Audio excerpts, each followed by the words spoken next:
Bueno, este equipo está conformado por Camila Guíñez, Elizabeth Huichamán, Marley Navarro, Javiera Salazar y quien les habla, Francisca Plasencia. En este debate nos corresponde la temática siguiente. En los países en vías de desarrollo, un Estado activo en la sociedad y la economía es necesario para asegurar el bienestar de sus habitantes, pero con una posición en contra.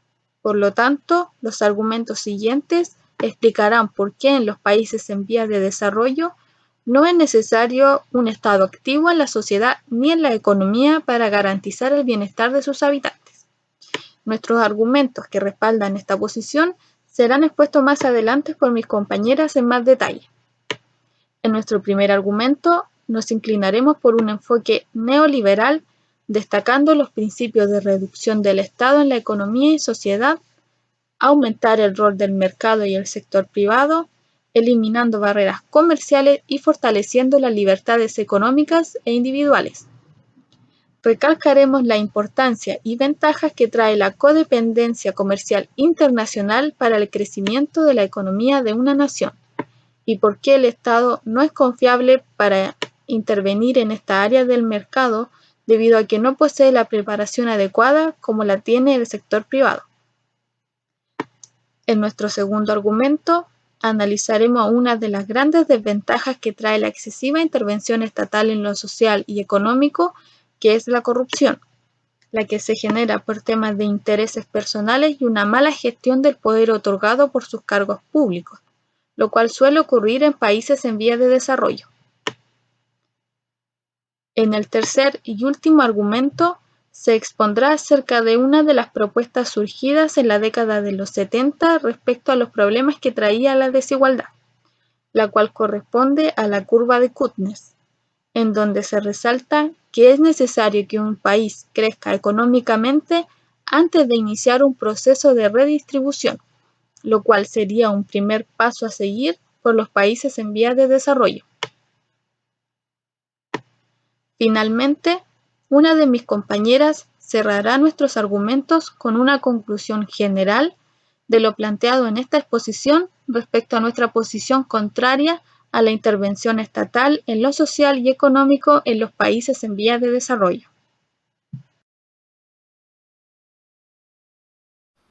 Como primer argumento tenemos las ventajas de la libertad de mercado, asociado también a la creciente desconfianza en el Estado.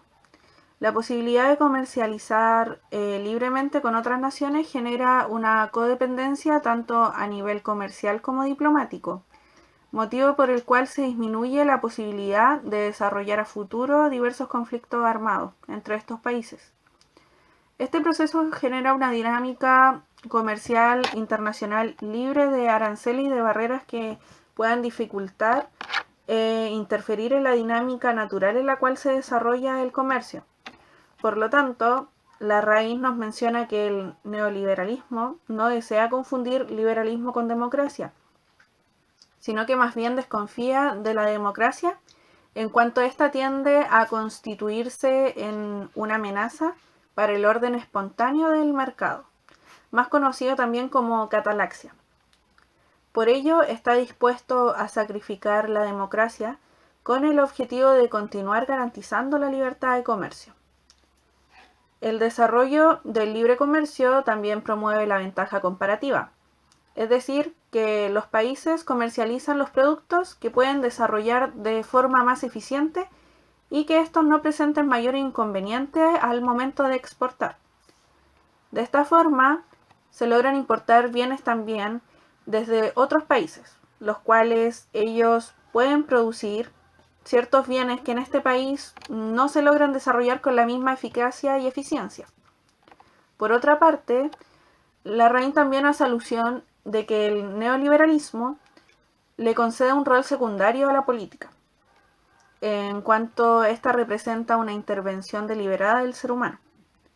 La idea es que los problemas en su conjunto son demasiado complejos y cambiantes como para ser alterados de forma constructivista por los seres humanos, donde hace alusión a que el orden espontáneo es superior a todo orden voluntario. donde por esta razón también explica que la resistencia al modelo neoliberal económico y los problemas de gobernabilidad se han producido durante las últimas décadas en América Latina en general, producto de la falta de oportunidad laboral, donde también predominan los altos índices de pobreza y la creciente insatisfacción de la población con la política y la democracia, y donde esta última ha perdido su credibilidad y se ha convertido más bien en un obstáculo si es que no viene acompañada de la prosperidad económica. Smith plantea que la sociedad puede sobrevivir por la benevolencia de sus miembros o por la utilidad de sus vínculos. No obstante, presenta un tercer elemento que él denomina justicia. El autor defiende que la justicia es inherente al hombre por naturaleza, donde las virtudes humanas nos permiten avanzar más allá de lo establecido en los ordenamientos jurídicos, por lo que presenta tres virtudes básicas: la prudencia, que nos guía en la búsqueda de nuestra felicidad; la justicia, que nos impide dañar a los otros; la benevolencia, que nos orienta a buscar la felicidad de los otros. Ahora bien, cuando estas virtudes humanas son transgredidas y no se cumplen, se genera una acción en cadena que afecta a toda la estructura social y estatal. En efecto, en los últimos años, Chile ha aumentado su poder y tamaño estatal, lo que ha generado una mayor percepción de corrupción.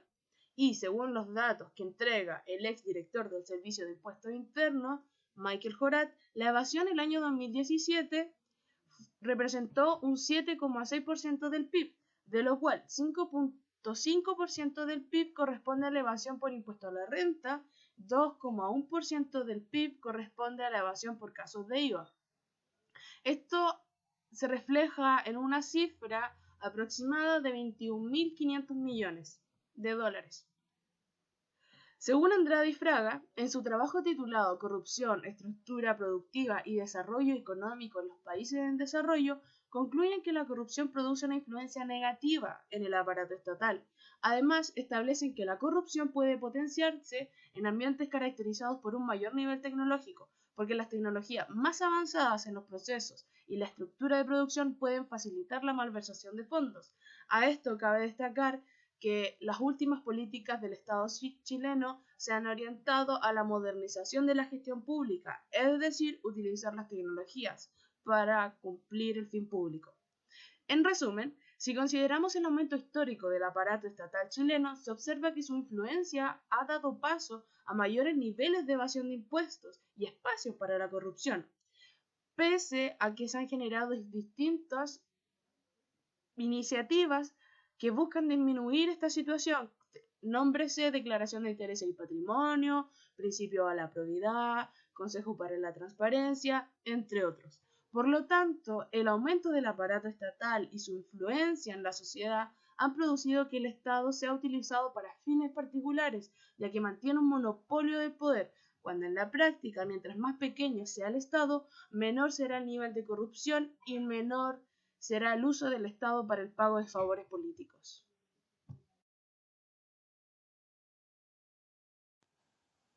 Finalmente, nuestro último argumento es que se generarían problemas en la distribución de las riquezas. En la década de los 70 predominó la propuesta de Simón Kuznets, según la cual el reto económico central era lograr el crecimiento económico por medio de la modernización del aparato productivo, lo que a su vez permitiría reducir la desigualdad en la distribución del ingreso. Esta hipótesis era consistente con la experiencia de la mayoría de los países desarrollados. En naciones atrasadas, este proceso sería una curva en forma de U invertida. En una primera fase A de crecimiento económico, aumentaría la desigualdad en la distribución del ingreso, pero habría transferencias de mano de obra de sectores rurales y agrícolas de baja productividad hacia los sectores urbanos e industriales de alta productividad en una fase B, con lo cual se ampliaría el mercado a los productos primarios. La desigualdad se estabilizaría por un tiempo y luego se reduciría.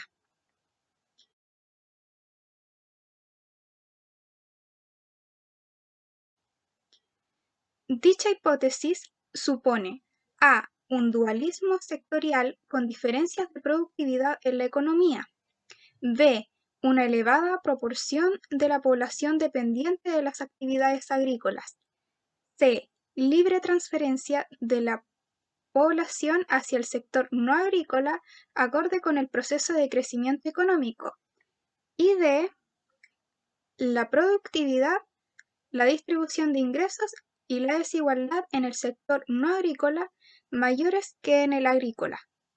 Con estos supuestos, los cambios en la desigualdad dependen de 1. Las diferencias de desigualdad entre sectores, 2. La concentración de la propiedad y los activos, el ahorro, y 3. Las políticas redistributivas que son aplicadas en las etapas avanzadas de crecimiento. En simples palabras, la teoría de Kuznets propone que primero se debe crecer económicamente para luego distribuir. Siguiendo esta idea, lo adecuado sería que el Estado, en vez de ser más activo en la economía, debería invertir en capacitar al capital humano, puesto que esto generaría capital privado de forma indirecta y por ende crecimiento económico, pero no solo por el aumento de la demanda agregada en bienes y servicios producidos por el sector privado, sino que también por la influencia en los beneficios futuros y en las expectativas de ventas de los inversionistas privados.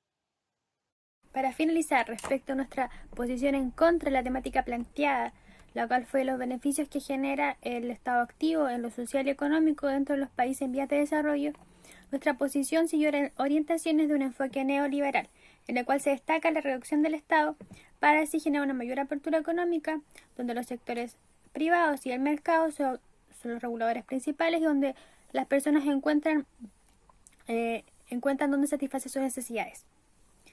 Siempre también recalcando que la libertad económica y la libertad individual son de gran importancia bajo este enfoque. Otro elemento que igual es evidenciable dentro de nuestro argumento es respecto a las distintas consecuencias negativas que puede tener un Estado en excesivo activo dentro de lo social y lo económico. Por eso, uno de los primeros elementos que se destaca en el argumento fue las distintas ventajas que genera esta apertura económica, es decir, tener la mayor capacidad de poder generar un comercio abierto. Además de que ayuda también a no solo motivar la economía y generar un espacio más activo y dinámico, sino que también a generar una ventaja comparativa, es decir, a poder desarrollar un producto, un bien, para la exportación de manera más eficiente, lo cual ayuda principalmente a economías que se encuentran en desarrollo potencial, como lo son los países en vías de desarrollo. Otro elemento es respecto de cómo los estados activos vienen de la mano de un aparato estatal que es más amplio, lo cual también genera distintos gastos. Naturalmente, mientras más grande sea el aparato estatal, mayor gasto va a generar, pero no solo eso, sino que hay una serie de elementos contraproducentes de gastos anexos mediante conductas que se han podido generar principalmente, por ejemplo, acá en Chile, como lo son la evasión de impuestos, la corrupción, que se han dado de manera exponencial relativas a la expansión de este aparato estatal, pese a las distintas medidas que se han intentado tomar. Por último, una focalización respecto hacia dónde queremos dirigir el gasto. Más allá de mantener un Estado activamente influenciando y participando de lo social y lo económico, hay que focalizar en dónde tiene que estar el gasto del Estado. En este caso se destaca el capital humano, es decir, la capacidad de generar una futura capital privado, una futura mayores escenarios de inversión futuros a través de este elemento. Así también potenciando una serie de otros beneficios que generan tanto un ahorro para el Estado en el futuro, como también un crecimiento exponencial de este.